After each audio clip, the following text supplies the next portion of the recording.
যে ঘরে বৃদ্ধ বাবা মাকে বোঝা মনে করা হয় সে ঘরের ছাদ থেকে রহমত উঠে যায়, কারণ ওই মানুষ দুটো শুধু তোমার বাবা মা নয়, তারা তোমার অস্তিত্বের শিকড়।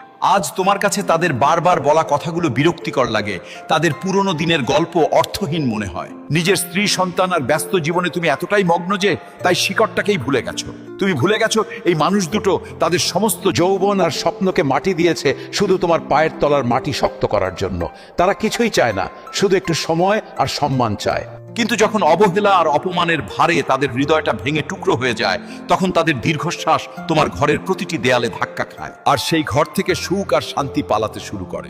যদি তোমার ঘরেও এমন কিছু হয়, তবে আজই যাও তাদের কাছে, তাদের পাশে বসো, তাদের হাতটা ধরে বলো আমি আছি। তারপর দেখো যে দোয়া সরাসরি আরশ পর্যন্ত পৌঁছায়, সেই দোয়ায় তোমার জীবনটা কিভাবে বদলে যায়। এই কথাগুলো যদি আপনার বিবেককে নাড়া দেয়, তবে ভিডিওটি শেয়ার করুন। হয়তো কোনো ছেঁড়া শিকড় আবার জোড়া লেগে যাবে।